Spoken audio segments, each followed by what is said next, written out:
Hello students. तो आज मैं आपको वेव ऑप्टिक्स का अगला टॉपिक जो है उसे पढ़ाने वाला हूं। तो वह है law of reflection by Huygens principle. कहने का मतलब है कि हाइजेंस के सिद्धांत से लॉ ऑफ रिफ्लेक्शन को हम प्रमाणित करेंगे। प्यारे बच्चे, यह आप जानिए, यह बोर्ड एग्जाम के दृष्टिकोण से काफी इंपॉर्टेंट है। इसे निश्चित रूप से आप पढ़ लेंगे, समझ लेंगे और याद ही कर लेंगे, क्योंकि यह एग्जामिनेशन में आ सकता है। तो देखिए, मैं सबसे पहले इसको प्रूफ करने के पहले यह बता देता हूं कि हाइजेंस प्रिंसिपल में मैं कुछ सिद्धांत बताया था, उसे पुनः दोहरा देते हैं जो इसमें काफी यूजफुल होगा। तो देखिए, सबसे पहले हम बताए थे, पहला ना वेव फ्रंट। क्या बताए थे? Wave front. और यह बताए थे कि वेव फ्रंट हमेशा जो रे है उसके परपेंडिकुलर होता है। तो देखिए, वेव फ्रंट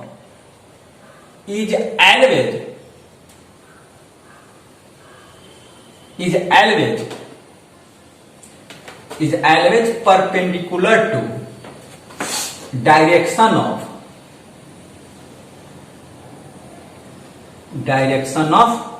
ray। यह हम बताए थे कि वेव फ्रंट हमेशा क्या होता है, रे का जो डायरेक्शन होता है उसके परपेंडिकुलर होता है। तो देखिए, इसे हम बना के बताते हैं ऐसे। अगर रे हो, ऐसे रे हो, ऐसे, तो वेव फ्रंट आपका ऐसे बनता है, ऐसे बनता है। वेव फ्रंट ऐसे बनता है। फिर यहां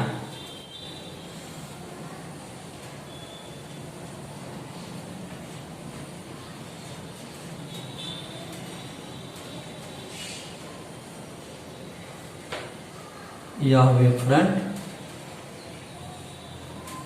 ऐसे बनता है। मैं इसको बताया हूं,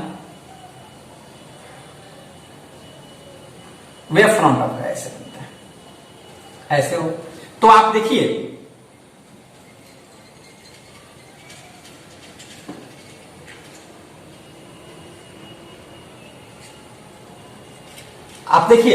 कि यह रे है और इस रे पर वेव फ्रंट कैसे है?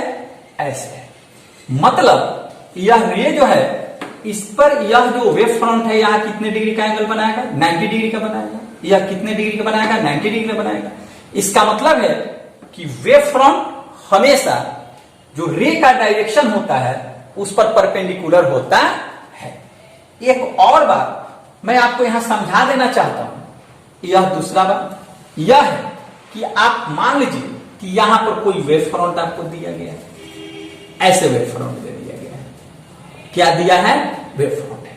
तो हम आपको बताए हैं कि कोई जो वेव फ्रंट होगा, उस वेव फ्रंट का प्रत्येक जो पॉइंट होगा, प्रत्येक जो बिंदु होगा, वह सेकेंडरी सोर्स के तरह कार्य करेगा। किसके तरह?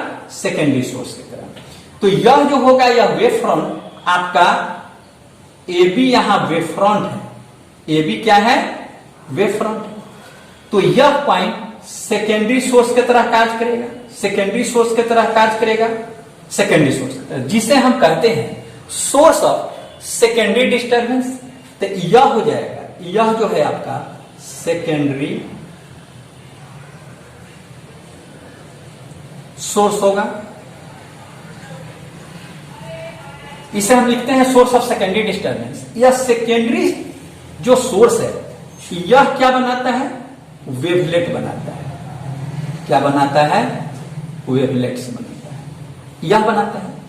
मेरे कहने का मतलब है कि यहां से यह जो सोर्स, सेकेंडरी सोर्स है, यहां से ऐसे ऐसे ऐसे ऐसे वेवलेट्स बनेंगे। क्या बनेंगे? वेवलेट्स बनेंगे। अब यहां मीडियम क्या है? इक्वल है। तो अगर हम इसके वेलोसिटी को, वेव के वेलोसिटी को भी मान लेते हैं, यहां मान लेते हैं वेलोसिटी ऑफ वेव। तो वेव के वेलोसिटी को हम v मान लेते हैं, और इसके टाइम टेकन को हम t मान लेते हैं। क्या मान लेते हैं? t मान लेते हैं। तो यहां डिस्टेंस जब निकालेंगे तो यह हो जाएगा डिस्टेंस इक्वल टू हो जाएगा v t। तो देखिए यह क्या है? आपका वेव फ्रंट है, वेव फ्रंट है। तो यह वेव फ्रंट है, तो यहां से ऐसे हम बता दिए हैं कि वेवलेट्स ऐसे निकलेंगे, ऐसे निकलेंगे। यदि हम क्या करते हैं, वेलोसिटी को v मान लेते हैं, टाइम को t मान लेते हैं, तो डिस्टेंस क्या होगा? vt होगा। यहां इस पॉइंट को, इस पॉइंट को, इस पॉइंट को, इस पॉइंट को सेंटर मानते हुए vt डिस्टेंस का एक आर्क बनाते हैं। मतलब यहां से इसको सेंटर मान करके vt डिस्टेंस का क्या करते हैं? ऐसे आर्क बनाते हैं। तो बनाते हैं तो यह सोचिए कि यह आर्क यहां बना, ऐसे ऐसे यह आर्क बना, यह आर्क ऐसे बना। फिर यहां इसको हम सेंटर मानते हैं तो यह आर्क यहां ऐसे बना। फिर इसको सेंटर मानते हैं तो यह आर्क ऐसे बना, यह ऐसे बना, ऐसे बना। आपको हम बता चुके हैं कि यह जो आर्क बना, इसको हम क्या करते हैं? मिला देते हैं, कॉमन टेंजेंट एक खींच लेते हैं, ऐसे खींच लेते हैं, ऐसे खींच लेते हैं। तो यह जो बनेगा, यह कॉमन टेंजेंट जो बनेगा वह क्या होगा? न्यू वेव फ्रंट होगा। क्या होगा? New wave front. तो यह क्या हो जाएगा? न्यू वेव फ्रंट होता है। प्यारे विद्यार्थियों, अगर आप इन बातों को ध्यान में रखेंगे तो आप इसे प्रूफ कर सकते हैं। इसे प्रूफ करने में थोड़ा सा भी प्रॉब्लम नहीं होगा, परंतु इसे आप ध्यान में रखना आपको होगा। फिर से सुनिए कि यह वेव फ्रंट जो होता है, हमेशा जो रे होता है, रे के डायरेक्शन में हमेशा क्या होता है? परपेंडिकुलर होता है। अगर कोई हम वेव फ्रंट ले लेते हैं तो वेव फ्रंट का प्रत्येक जो पॉइंट होता है वह सेकेंडरी सोर्स का टच करता है, जहां से वेवलेट्स बनते हैं। उस वेवलेट्स को हम क्या करते हैं? कॉमन टेंजेंट से मिला देते हैं, तो क्या बनता है? न्यू वेव फ्रंट बनता है। तो आइए मैं इसे प्रूफ करता हूं। इसे क्या करते हैं? प्रूफ करते हैं। आप इसे उतार लीजिए, उतार लीजिए आप इसको, ठीक है। अब हम मिटकाते हैं।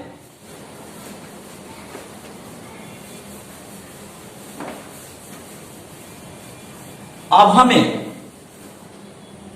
हमें प्रूफ करना है लॉ ऑफ रिफ्लेक्शन को। मतलब यह प्रूफ आपको कर देना है कोण I इक्वल टू कोण R होता है। इसे प्रूफ करना है किससे? हाइगेंस प्रिंसिपल से। कैसे करेंगे? देखिए, हम यहां क्या करते हैं? एक मिरर ले लेते हैं, ऐसे प्लेन मिरर है, प्लेन सरफेस है, ऐसे ले लेते हैं, बना लेते हैं। यह पॉलिश किया हुआ है, ऐसे ले लेते हैं। और यहां दूर इंसिडेंट करते हैं, ऐसे ऐसे इंसिडेंट करते हैं, ऐसे इंसिडेंट। इसके पैर में एक दूसरा रे यहां से हम इंसिडेंट करते हैं, ऐसे। तो आपको हम बताए हैं कि जो रे होगा उसके परपेंडिकुलर क्या होगा? वेव फ्रंट होगा। क्या होगा? Wave front. यहां पर हम क्या करते हैं? ऐसे बदल देते हैं। तो यह आपका क्या हो गया? वेव फ्रंट हो गया। क्या हो गया? Wave front. कहने का मतलब है कि यह जो एंगल बन रहा है यह 90 डिग्री का बन रहा है, और यह भी एंगल कितने डिग्री का बन रहा है? 90 डिग्री का बन रहा है। ठीक। अब क्या होता है? यहां से यह इंसिडेंट रे है, तो निश्चित रूप से यहां से रिफ्लेक्टेड होगा, ऐसे रिफ्लेक्टेड रे हो गया। तो रिफ्लेक्टेड रे हो गया। अब इसको हम मान लेते हैं ए। यह जो पॉइंट है यह ए है, यह पॉइंट क्या है? बी है। तो यह हो गया, और यहां यह पॉइंट को हम सी मान लेते हैं। क्या मान लेते हैं? सी मान लेते हैं। तो अब देखिए, यहां जो यह रिफ्लेक्टेड सरफेस है उसके ऊपर जो मीडियम है वह मतलब समान मीडियम है। तो यहां से यह इंसिडेंट रे है, यह रिफ्लेक्टेड रे हो गया। तो बच्चे आप यह जानिए कि यह जो पॉइंट बी है जितने समय में सी तक पहुंचता है, ठीक उतना ही समय में यह ए रिफ्लेक्ट होकर के पहुंच जाता है आगे तक। तो जितना समय में यह यहां पहुंचता है, जितना समय में यहां पहुंचता है उतना ही समय में यहां क्या करेंगे, एक आर्क बना लेंगे। तो इसके लिए भी हम क्या करते हैं, वेलोसिटी ऑफ वेव हम मान लेते हैं, इसको भी हम क्या मानते हैं, भी मान लेते हैं। अब यह सोचिए कि यहां से बी को सी तक आने में टी समय लगा है। समय कितना लगा है, टी। तो यहां लिख लेते हैं टाइम इक्वल टू क्या हो गया, टी हो गया। तो अब यह जो डिस्टेंस होगा मतलब बी सी, वह कितना हो जाएगा, भी टी हो जाएगा। क्या हो जाएगा, भी टी हो जाएगा। तो मेरे कहने का मतलब है यह यहां से यहां जितने टाइम में आएगा, इतना टाइम जो डिस्टेंस यह कवर करेगा, वहां पर हम एक आर्क बनाएंगे। क्या बनाएंगे, आर्क बनाएंगे। और जो आपका न्यू वेव फ्रंट है उसका निर्माण करने का कोशिश करेंगे। तो देखिए यह क्या करते हैं, वीटी जो डिस्टेंस हो उतने डिस्टेंस का एक हम क्या करते हैं, आर्क यहां से बनाते हैं। तो मान लीजिए यह आर्क यहां बन गया, ऐसे बन गया, ऐसे बन गया, और इसे हम लेकर के ऐसे मिला देते हैं, ऐसे मिला देते हैं।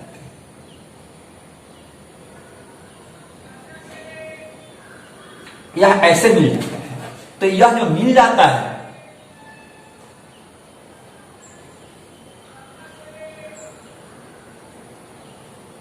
यह ऐसे मिलता है,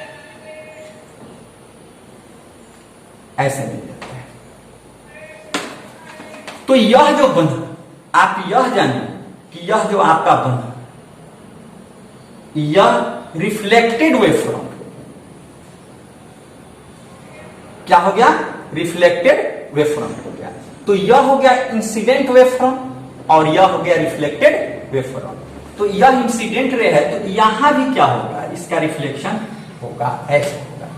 यह ध्यान देना है कि यह रे और यह रे एक दूसरे के पैरेलल होना चाहिए। यह रे और यह रे भी दोनों एक दूसरे के पैरेलल। तो यह सी है, तो इस पॉइंट को हम डी मान लेते हैं। क्या मान लेते हैं, डी मान लेते हैं। अब देखिए थोड़ा सा यहां आप ध्यान रखेंगे तो समझने में कोई थोड़ा भी परेशानी नहीं होगा, बहुत आसान चीज है, लेकिन यहां आपको मन लगाना पड़ेगा। अब क्या है, यहां इसे हम कहेंगे, यह जो होगा इसे हम कहेंगे इंसिडेंट वेव फ्रंट, इसे हम कहेंगे रिफ्लेक्टेड वेव फ्रंट। क्या होगा, रिफ्लेक्टेड वेव फ्रंट। यहां हम लिख लेते हैं, यह हो गया आपका A B equal to incident wave front, wave front, और आपका हो गया D C equal to reflected wave front, wave front. अब हम आपको बताए हैं कि वेव फ्रंट रे की क्या होता है, परपेंडिकुलर होता है। तो यह जो एंगल बनेगा यह 90 डिग्री का होगा। यहां पर इस इंसिडेंट रे और रिफ्लेक्टेड रे के लिए यहां एक नॉर्मल हम डाल देते हैं। क्या डाल देते हैं, नॉर्मल। ऐसे नॉर्मल डालते हैं, ऐसे एक नॉर्मल हम डाल देते हैं। यह नॉर्मल हमने डाल दिया, नॉर्मल हो गया। तो अब यह देखिए इंसिडेंट रे और नॉर्मल के बीच जो एंगल बनता है उसे हम क्या लिखते हैं, आई लिखते हैं। इसी तरह से यहां भी एक हम नॉर्मल डालते हैं, ऐसे मन से देखेंगे आप, ऐसे नॉर्मल डाल दिए। देखेंगे विद्यार्थियों खूब मन से, यह नॉर्मल एंड डैश है। तो इंसिडेंट रे और नॉर्मल के बीच जो एंगल बनता है उसे आई के द्वारा डिनोट करते हैं। उसी तरह यह रिफ्लेक्टेड रे है और नॉर्मल के बीच जो एंगल बनेगा उसे हम आर लिखते हैं। यह क्या हो गया, आर हो गया। आप मन से देखेंगे, यह जो एंगल है, यह एंगल यह कितने डिग्री का है, 90 डिग्री का है। कितना है, 90 डिग्री है। तो यह जो एंगल होगा, यह एंगल कितना होगा, हम 90 में से इसको क्या करेंगे, घटा देंगे। मतलब यहां आप देख लीजिए, ऐसे क्या है, नॉर्मल है, ऐसे देखिएगा नॉर्मल है। यह आपका सरफेस है, यह रिफ्लेक्टेड सरफेस है, ऐसे है। तो निश्चित रूप से, और यह आपका ए है और ये क्या है, बी है, ए बी। तो मैं आपको बताया कि यह जो एंगल बन रहा है, यह एंगल बन रहा है कितने का, 90 डिग्री का। यह आई है, तो इससे हम निकालेंगे तो यह कितना हो जाएगा, 90 डिग्री माइनस आई हो जाएगा। मतलब यह जो एंगल होगा, यह होगा 90 माइनस आई। ठीक है, क्या होगा, 90 माइनस आई। तो अब यह भी जाने कि यह एंगल कितना है, यह भी 90 डिग्री। तो इस 90 डिग्री में से हम इसको घटा देंगे तो यह एंगल हमको मिल जाएगा, यह एंगल मिल जाएगा। तो यह मिल जाएगा, तो हम यहां क्या करते हैं, लिख लेते हैं 90 डिग्री माइनस, यह होगा 90 डिग्री माइनस आई। तो यह करेंगे तो यह हो जाएगा 90 डिग्री माइनस 90 डिग्री आई, यह प्लस क्या हो जाएगा, आई कट जाएगा। तो यह बचेगा कितना, आई के बराबर। तो यह कितना हो जाएगा, आई हो जाएगा। ठीक इसी प्रकार यह जो एंगल आपका बचेगा, यह एंगल किसके बराबर होगा, आई के बराबर होगा। किसके बराबर होगा, आई के बराबर होगा। अब आप देखिए, यहां जो होगा वही रूल को हम यहां लगाते हैं, तो यह जो एंगल आपका बनेगा, यह एंगल, क्योंकि यह जो एंगल है, यह 90 डिग्री का है, तो यह जो एंगल बनेगा, यह भी बनेगा 90 डिग्री माइनस आर। कितना बनेगा, 90 डिग्री माइनस आर। तो यह जो एंगल बचा हुआ है, एंगल है, इस तरह से कैलकुलेशन करेंगे तो यह हो जाएगा आर के बराबर। किसके बराबर हो जाएगा, आर के बराबर हो जाएगा। प्यारे विद्यार्थी, अगर आप इस डायग्राम को समझ गए तो आपको इसको प्रूफ करने में समय नहीं लगेगा, बहुत जल्दी प्रूफ हो जाएगा और बहुत आसानी से आप समझ जाएंगे। तो देखिए, अगर इस डायग्राम में कहीं किसी बच्चे को कोई प्रॉब्लम है तो हमसे पूछ सकते हैं आप। फिर से एक बार मैं इस डायग्राम को बता देता हूं। हम क्या करते हैं, एक सरफेस ले लेते हैं जो प्लेन सरफेस है और पॉलिश किया हुआ है, अर्थात एक मिरर ले लेते हैं और इस पर दो पैरेलल रे को हम इंसिडेंट करते हैं। इस पैरेलल रे को मिला देते हैं तो यह जो ए बी बनता है वह वेव फ्रंट बन जाता है। क्या होता है, वेव फ्रंट। जैसा कि मैं बताया हूं कि पैरेलल जो रे होगा उस रे के परपेंडिकुलर कौन होता है, वेव फ्रंट होता है। तो यहां वेव फ्रंट बन गया, ये भी वेव फ्रंट हो गया। यह वेव फ्रंट का पहला जो पॉइंट है ए पर टकराता है और यहां से क्या होता है, यह रिफ्लेक्ट हो जाता है। यह ये भी जो वेव फ्रंट है, इसका प्रत्येक बिंदु इस सरफेस से टकराएगा और प्रत्येक बार क्या होगा, रिफ्लेक्शन होगा। प्रत्येक बार क्या होगा, रिफ्लेक्शन। मेरे कहने का मतलब है कि यहां से रे ऐसे अगर आए तो यहां टकराएगा, यहां आएगा, फिर ऐसे आएगा, ऐसे, मतलब इसका प्रत्येक पॉइंट टकरा करके फिर क्या होगा, रिफ्लेक्ट हो जाएगा। और इस तरह से हम मतलब सेकेंडरी वेव फ्रंट जो बनाते हैं, न्यू वेव फ्रंट बनाते हैं। तो यहां से जो रिफ्लेक्टेड रे होगा उस पर यहां से जो डिस्टेंस यहां तक होगा उसी डिस्टेंस का एक आर्क बनाएंगे और आर्क बना करके इसे मिलाएंगे तो हमें सेकेंडरी वेव फ्रंट मिल जाएगा। मतलब रिफ्लेक्टेड वेव फ्रंट हमें मिल जाएगा। तब इसे हम क्या करेंगे, कैलकुलेट करेंगे और इसे प्रूफ कर सकते। तो देखिए, अगर इस बात को आप समझ गए हैं तो हम आगे बढ़ते हैं और यहां लिखते हैं फ्रॉम फिगर। क्या लिखते हैं, फ्रॉम फिगर। खूब मन से आप देखेंगे। यहां देखिए, यहां एक त्रिभुज बन रहा है, यह ऐसे बन रहा है। इसे हम बाहर भी निकाल करके आपको बता सकते हैं। यह ऐसे त्रिभुज बन रहा है, ऐसे ऐसे ऐसे बन रहा है। यह आपका ए है, यह आपका बी है और यह आपका आई है और यहां पर यह क्या है, सी है। तो अब आप देखिए, यह 90 डिग्री का कोण है। कितने डिग्री का है, 90 डिग्री का है। अब इससे हम क्या करते हैं, आई का वैल्यू निकाल लेते हैं। तो आई निकालेंगे तो यहां लिखते हैं in triangle A B C. A B C में आप देखेंगे तो यहां हम निकालते हैं sine I equal to sine I equal to, तो यह हो जाएगा BC, क्या हो जाएगा BC अपॉन हो जाएगा AC। देख लीजिए यह क्या है, परपेंडिकुलर है, यह हाइपोटेन्यूस है, तो परपेंडिकुलर बाई हाइपोटेन्यूस यह होगा, तो यह साइन आई का वैल्यू इतना आ गया है। इसे हम इक्वेशन क्या करते हैं 1 मान लेते हैं। क्या मान लेते हैं 1 मान लेते हैं।